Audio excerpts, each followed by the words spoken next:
Amén. Dios le bendiga, Dios le guarde. Esta mañana trataba de conversar con respecto a las cosas que están aconteciendo en nuestras vidas, en nuestro diario vivir. Y digo nuestro porque como amante de las escrituras, como aspirante a apologético, eh, últimamente me he puesto a ver muchas de las cosas que dicen por las redes, principalmente por Facebook y YouTube. A pesar de que sabemos que hay una IA que está manipulando muchas informaciones, también hay cosas que son informaciones, ¿sí? Que aunque muchos saben que es la IA que la está manipulando y no aparece los reportes de las personas quejándose por aparecer diciendo cosas que no dijeron, o entienden que es otro influencer el que toma parte de lo que la persona dijo y lo distorsiona para buscar fama. Pero al fin es que lo dicho, como dijo Pilato, lo escrito, escrito está. Y lo dicho, dicho está. Así que yo soy su hermano, su amigo David Reyes Morla, hablando claro, claro, de la Biblia. Yo quisiera compartir con usted en esta hora el texto de 2 Timoteo capítulo 4, versículo 3, algunos versos. Pablo le dijo a Timoteo, y voy a parafrasear: hijito mío, ten cuidado, porque vendrán tiempos cuando ya no sufrirán, cuando no querrán aceptar la sana doctrina, sino que teniendo comezón de oír, se amontonarán maestros conforme a sus propias concupiscencias y apartarán de la verdad el oído y se volverán a las fábulas. Eso está pasando hoy en día. Hoy en día muchos maestros están apartando el oído de la verdad y se han vuelto a la fábula.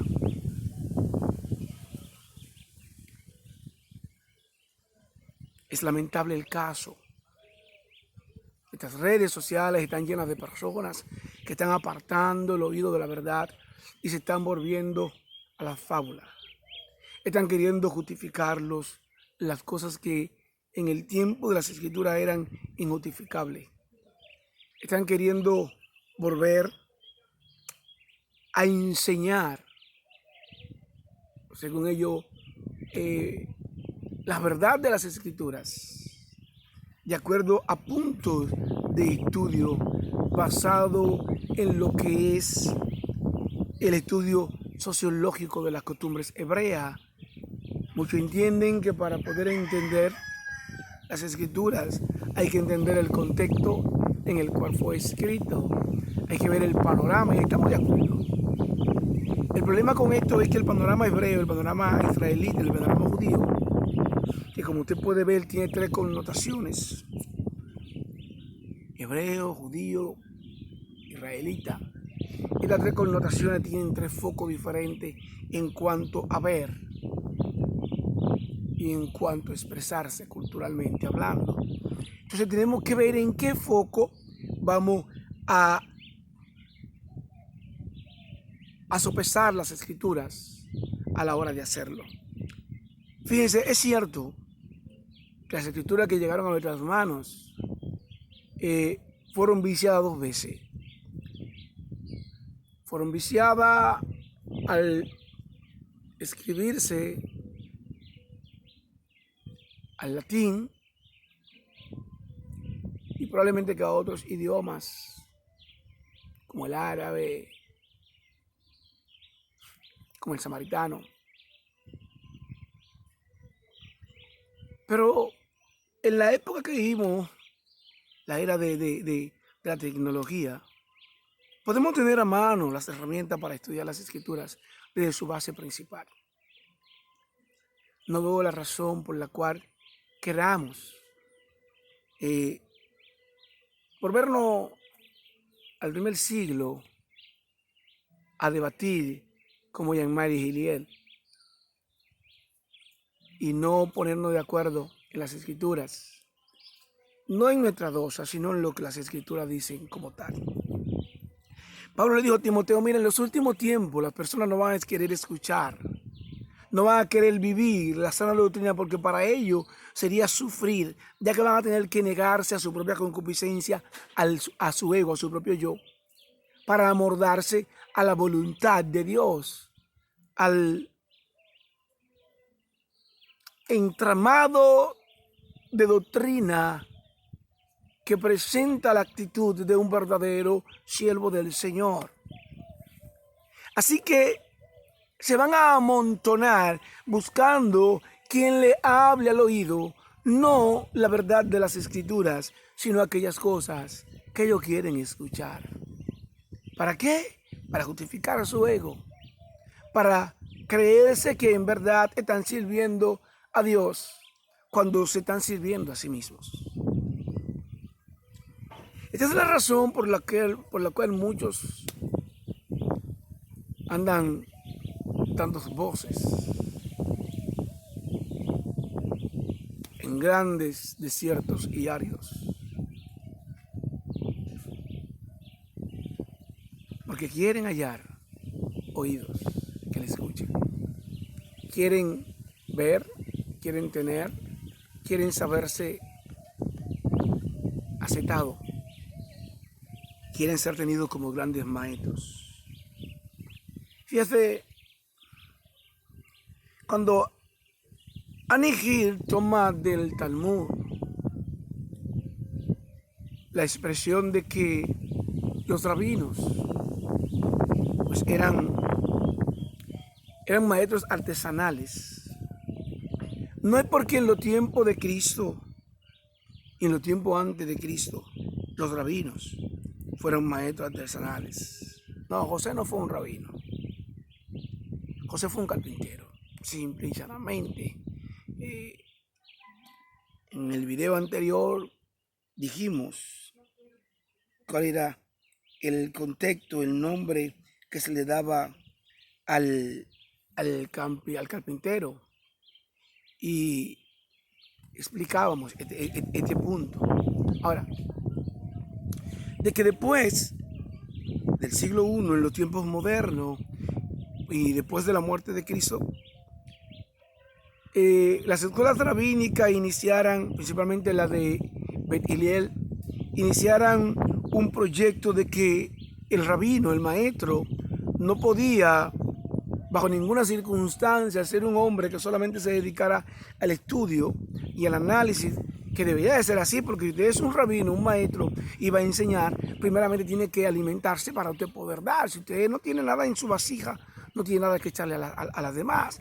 Pero Hillel, que fue probablemente un carpintero también, se dedicó a la carpintería o al tipo de construcción con piedra, su padre que también era un artesano, ellos empezaron a sembrar la idea de que el rabí debía de ser alguien que trabajara con su mano, alguien que se detuviera a contemplar una masa de barro uniforme y la pusiera sobre la rueda y dejara que su genio saliera y de esa masa uniforme concibiese en su idea un espléndido jarrón para guardar vino o para ofrecer un agua fresca o para el uso más denigrante. Y amén a eso, saludamos y vemos buena, porque es lo que Pablo enseña también en los tiempos modernos cuando dice que trabajemos. Que aunque es cierto que el que ministra en el altar debe comer del altar, también es bueno que el hombre trabaje. Pablo dice, el que no trabaja, que no coma. Pero entonces cuando nos vamos al extremo de querer tomar algo que se empezó a enseñar después de X tiempo para llevarlo al tiempo atrás, como decir que Jesús, como hijo del carpintero, claro, Jesús fue un rabino, pero fue un rabino por lo que era como hijo de Dios, no porque fuese hijo de un carpintero. Si Jesús hubiese sido un hombre secular, el hecho de ser hijo del carpintero no lo iba a convertir en un rabino, en un maestro, en un rabono, no. Iba a ser eso, un carpintero. Le recomiendo buscar el libro de José Foixé, El genio tenebroso, y verás cómo en la antigüedad la estirpe se marcaba por lo que era su padre, y su padre era un leñador. Nació en un hogar de leñador, hijo mío. Prepárese a amolar su hacha, porque esa iba a ser su herencia, ser leñador. El padre se iba a preocupar por enseñarle su oficio a su hijo para que éste fuera quien lo sucediera en los trabajos. Y esa es la verdad. Cuando Jesús lo llaman hijo del carpintero es porque José, como carpintero, enseñó a todos sus hijos el trabajo de la carpintería. Porque una de las cosas que los rabinos decían, uno de los dichos rabínicos de los tiempos, era que el padre que no enseñaba a sus hijos un oficio, lo enseñaba a delinquir, a mendigar. Entonces entendemos que Jesús le llamaron el hijo del carpintero no porque fuera un rabono como esencia de su arte, sino porque era su realidad. Jesús se convirtió en maestro, en rabí, cuando fue aceptado y cuando él mismo se presentó como el Mesías prometido y tomó para sí discípulos, a los cuales llamamos apóstoles, pero no por su cargo como hijo de un carpintero. Dicho esto, prosigo. La razón de la segunda carta de Timoteo, capítulo 4, versículo 3, no era para Timoteo, aunque ya en su tiempo se estaban viendo pequeñas dificultades, como lo fue el de Himeneo y de los otros dos, que empezaron a enseñar que ya la resurrección había acontecido y trataban de apartar de la fe a los hermanos. Hecho que movió la escritura de primera y segunda Tesalonicenses. Hecho que movió el capítulo 15, sus últimos versículos de primera de Corintios. La razón de corregir lo que los demás estaban enseñando inadecuadamente es la parte que pretendo hacer un llamado a estos famosos de las redes, que si me supiera el nombre de todos lo mencionara, porque tal vez así le llegue el link, mira, te mencionaron, y escucharan. Por favor, hablen todo lo que ustedes quieran, porque la Biblia dice que debemos de oírlo todo, retener lo bueno y dejar lo malo. Pero citen las fuentes, y esto especialmente para nuestros hermanos, conocemos. Cuando ustedes salgan a las redes a hacer su podcast, a hablar, podcast, difícil expresarlo, digan la fuente de donde ustedes están leyendo las informaciones. Así, el escucha puede hacer como los habitantes de Berea, puede rectificar que esa fuente, que esa información es benigna. Cada vez que ustedes hablan y no dan la fuente, yo entiendo que ustedes han tomado un algo que escucharon y lo han traído a las redes y lo afirman como que es un estudio avanzado, sostenible, algo que se ha analizado, que se ha filtrado por todos los filtrantes necesarios de la historia, algo que lo colaboraron con escritores contemporáneos como Flavio Josefo, como Sutaneo, como Eusebio, pero no citan sus fuentes. ¿Por qué? Porque son ideas extraídas de texto. Jesús era un maestro que había que consultar a pesar de que él no tenía 40 años. José, su padre, era un maestro, era un rabino por excelencia, con más de 40 años de experiencia en la Torá, en la ley, en todas las artes. Sí, pero ¿dónde lo dice? Porque en el siglo III, el siglo IV, los recopiladores de las alajá hebreas para crear el Talmud. Tomaron la parte de Iliel, que mencionaba ahorita. Bueno, ahora vamos a englobar que todos los carpinteros, que todos los albañiles, que todos los artesanos eran maestros. Aún aquellos que utilizó David para la cantería de las piedras, que eran de naciones paganas, también eran maestros. Por favor. Entonces, vamos a colocar dentro del tiempo cada cosa. Y vamos, para que no se nos aplique a nosotros la palabra que Pablo le escribe a Timoteo, para que no se nos aplique a nosotros la carta de Apocalipsis con respecto a esa profetisa Jezabel y a eso que me entienden la doctrina de los nicolaitas. Vamos a exhibir con justicia las escrituras. Y vamos a hablar dando fuente bíblica. Cuando yo vengo a decirle a usted que el nombre para artesano en griego es tactón, de la raíz tacón, T-A-K-T-A-N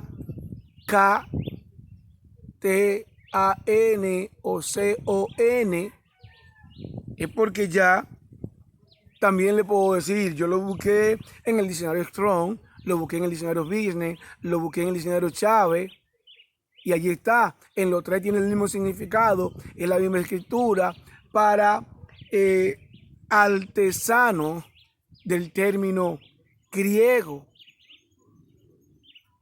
Si le digo que el término griego para artesano, haretz, hebreo antiguo, es porque ya yo lo busqué también en los diccionarios y le digo en el diccionario que yo lo busqué para que usted también vaya a esos diccionarios, consulten y vean. Eran trabajadores. Como lo decía esta mañana, tuve que suspenderlo porque venía un patanita pasando y traía el freno de motor puesto y eso hizo un escándalo demasiado grande. Sí, quiero compartir con ustedes las verdades. Dios le bendiga. No quiero cansarle, no quiero llenar su tiempo. Le dije que tengo un punto por ahí guardado para hablar de Cristo, la razón por la cual los judíos no lo aceptaron como Mesías y la razón por la que algunos buquitas, esa palabra se me ha quedado, andan hablando de Jesús porque Él no cumplió lo que se le profetizó a David con respecto a su heredero sempiterno en el trono. Vamos a estar aclarando ese punto partiendo desde Génesis capítulo 3, que es donde inicia la profecía que tiene que ver con nuestro Mesías Jesucristo de Nazaret o Yeshua HaMashiach. Dios le bendiga, Dios le guarde. Recuerde, sea como los habitantes de Berea. Usted le ama, quiere que usted reciba su amor. Shalom.